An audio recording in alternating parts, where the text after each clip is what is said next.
Idiot, stop! Snake. Now that would explain it. Well, hello and welcome to part 2 of 6 of Top 5s of 2015, and I have another special guest with me today, and that is my friend Dom. Hello. How are you, Dom? Yeah, I'm good, thanks, mate. Yeah, how's it going? Yeah, I'm good as well. Where would people know you from? So, I'm editor of PCR Magazine, which is a trade publication for the tech industry, so that's for PC retailers, manufacturers, distributors, that kind of thing. But then in my spare time, I run eSports News UK, which is a news website covering the UK esports scene, predominantly League of Legends, but also touching on some other games like Hearthstone, Counter-Strike, that kind of thing. And yeah, just do interviews with players and match reports and news, really. That sounds pretty professional. Ah, well, I've been doing journalism a while, but I guess it's the first time where I've sort of done my own thing. You know, I turned my old blog into a news site, and yeah, it's tricky keeping on top of everything in my spare time, but I really enjoy it. You know, so well, I'm going to turn the table around, and I'm going to be interviewing you for today. Yeah, I know it's going to be weird for me. I'm usually the one asking the questions, so yeah, it's going to be interesting. So you're detailing your top 5 games of 2015. This doesn't matter what system it could be, any system it's on, and I'm guessing yours might be a variety of certain systems. Yeah, it's a real mix. I've been playing games since I was 4 or 5 years old, so up until a few years ago I tend to have all the latest consoles, but over the past few years I've sort of focused on PC a bit more. But I do have a mix. Yeah. Okay, awesome. Did you want to start with number 5 then, what your 5th pick is? Yeah, number 5 for me is Heroes of the Storm. Right, yeah. On the PC. I think it's like a really good introduction to the MOBA genre. Having played League of Legends for a good 2-3 years now, it adds something a bit fresh. You've got all the Blizzard characters in there that people know and love, and for me it's a little bit more accessible than League. If you play League for the first time, it can be a bit intimidating and overwhelming and you're not knowing what the hell you're doing. Heroes of the Storm, the matches I find are a little bit shorter, and it's focused a bit more on team play, I find, than League. It's a bit fairer than League. You know, if you make a mistake in Heroes of the Storm, you won't be punished as much as you would in League of Legends. But the only thing for me is it's not quite as satisfying for me compared to League of Legends. Like getting a kill and things like that, there's just something about it that's not quite as rewarding. Yeah, as someone who's not really that well up to date with MOBAs and Heroes of the Storm especially, does this have legs, do you reckon then? Yeah, I can. Maybe because it's Blizzard. There's been a lot of MOBAs that have tried and failed to establish themselves. EA tried to do a MOBA and they scrapped it, and I think there's been a few others that were trying to establish themselves in the scene and just hasn't really gone for them. For a MOBA to establish itself now, it needs to be really different. Smite's done pretty well because it's got the third person viewpoint. Seems to have taken off quite well on Xbox as far as I'm aware as well. Yeah, and actually on the esports side there's some really good UK players and teams. Aware Gaming won the European finals the other week and are going to the World Championship Xbox Smite finals in the new year, so yeah, it's exciting on that front. But I think it's got legs purely because it's Blizzard. They've got their weight behind it, and with League of Legends they've got sort of limitless possibilities in terms of creating new characters.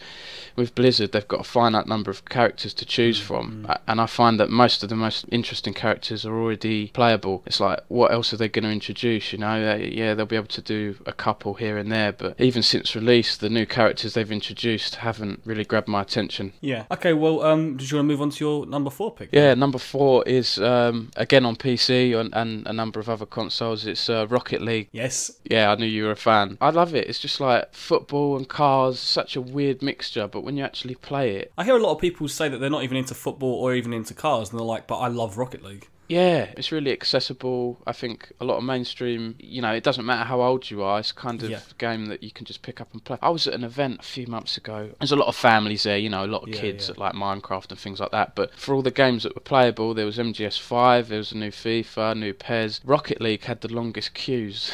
I love that. I love that so much. Yeah, and it had been out a few months already, and I think that goes to show the strength of it. And I have not actually played you yet, and I think we need to change that. I've yes. got it on PS4, and obviously so you can play PC versus PS4. I'll admit I've only had the game not that long. I've only had it a couple of days, but I've played it with friends quite a bit this year. So yeah, we'll have to get a game in at some point. Definitely. Okay. Well, what's your number 3 pick? Number 3 is PC again. It's Pillars of Eternity. Okay. Yeah, I'm not familiar with that one. Want to explain that one to me? Yeah. Maybe some other people who are not quite aware of it. Yeah, sure. So I wasn't familiar with it at all.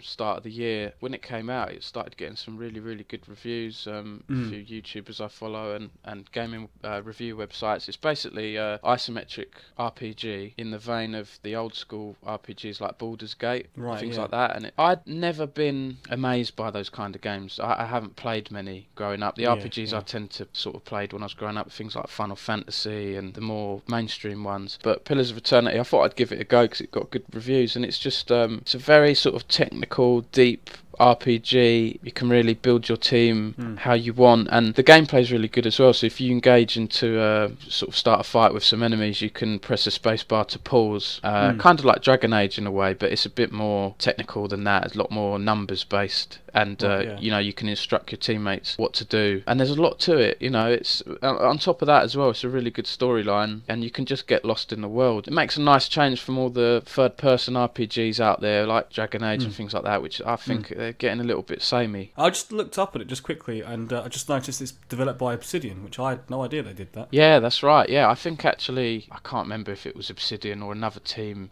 that produced the old Baldur's Gate games, but I think some of the old guys from those games produced this one as well, and it was a Kickstarter project that got backed. A call back to the old days sort of thing. Yeah, and it was just a nice, refreshing change, really. I'll be honest, I haven't finished it yet, because it's a massive game. Bought the expansion, I haven't finished it yet. I tend to just wander around, exploring every nook and cranny, not progressing the main storyline that much. That's always the best game, though, is when you're like, oh wait, the story, I've not actually continued that for a good couple of hours now. I should go back to that. Yeah, I think that's a sign of a really good game. You get lost in the world. Yeah, exactly. Okay, then, did you want to move on to perhaps your number 2? Yeah, number 2 is Super Mario Maker. Nice. Okay, I didn't know if this was going to actually make it. Yeah, I grew up playing the Mario games, Mario Brothers on the original NES, and through to, you know, Super Mario World on the SNES, and Mario 64 on the N64. And it sounds a bit sad, but when I was a little boy, I used to draw pictures of Mario and things like that. And I did as well, don't worry, you're not alone. Mario and Sonic, and I used to like draw the different levels and things like that. Yeah. I think had this game been out when I was a boy, my God, yeah, totally. it'd have been the best thing. I mean, Super Mario AllStars, I think it was on the SNES. That was fantastic. Just going back and playing all the original games, but to have a game that lets you design your own levels and play other people's levels, it's just, I've had so much fun with it, and my wife as well doesn't really like games, you know, sat down and played a few random levels, and it's just, especially the difficult levels as well, you know, it makes me laugh. Did you play any of your own levels at all? I've designed 1 or 2, but I think it's the time, you know, having like full-time job and everything. I think, like I say, if that game had come out when I was a boy, I would have had a lot more time to hours and hours and hours and make my own levels. I enjoy playing other people's, really, and seeing what they've created. I do just love playing other people's, just like, especially when you've got like friends and that you know of, and you're just playing their levels and going through them. Yeah, exactly, and I think it's the pick up and play appeal to it as well. Out of interest, do you like the sort of difficult levels, or do you go for ones that are a bit more accessible and fun and creative? I like the difficult levels as long as they feel fair. If there's ones that like I'm constantly getting killed from stuff, I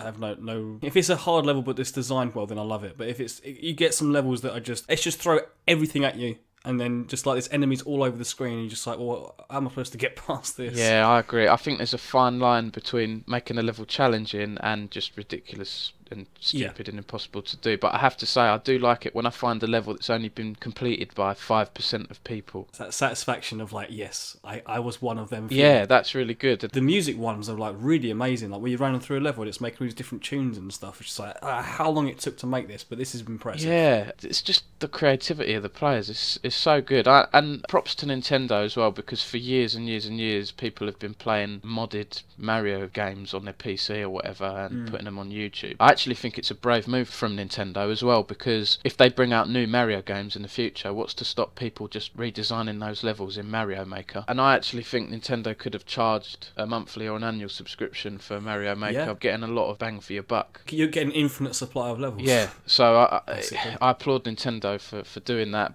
Okay then, I guess move on to your number one pick, your favourite game of 2015. So number one, favourite game of 2015 has to be Metal Gear Solid 5 for me. Cool. It plays phenomenally well. I think ever since the demo game Ground Zeroes, I was just hooked. I've always loved Metal Gear Solid, you know, since the original on the PlayStation 1. Weirdly, I wasn't a big fan of number 3, Snake Eater. I know a lot of people, a lot of fans of the series say, oh, that's the best one, but there's something about that jungle environment and stuff, I didn't like it. Before I'd been talking to you, I thought about how I was going to talk about this game, and it's hard for me to actually pick out and explain why it's my number one. It's just a complete package, and I think being a Kojima game, it's the little things that make it so good. The little details, just there's so many little attention to details that you only find in a Metal Gear game, or like GTA is another sort of example of just those sort of games where there's just so much minute details that you wouldn't normally see in other games. Yeah, and I think even from the opening scene, when you're in that hospital bed and you're looking around and stuff, I mean, again, using the example of my wife, someone who doesn't like games, when I was playing that on the main TV downstairs, as soon as she saw that opening, she was kind of hooked and wanted to know what was happening, and oh god, am I going to get out of this hospital? What the hell's going on? It's a real shame that all that stuff with Konami and everything, you know, I don't know what the future of the franchise holds. Hopefully it will continue in some way or another. Where Metal Gear goes from here is very up in the air. Yeah, definitely. And I think one of the reasons why I look forward to it so much as well is that it's not an annual release. You know, to be honest, I get a bit sick of Assassin's Creed and Call of Duty because it's the same game every year. I mean, had I known you were going to ask me to do this a few months ago, I would have been 90% certain Fallout 4 would have been in this list. It's too similar to Fallout 3 for me. I can't put it in my top 5 because I feel like I've already done it, if you know what I mean. Whereas Metal Gear, I think each game when it comes out, there's whatever it is, a good 4-year gap between games. You know, it feels different each time. Well, Metal Gear Solid 4 was 2008, I think. My goodness, yeah, that's...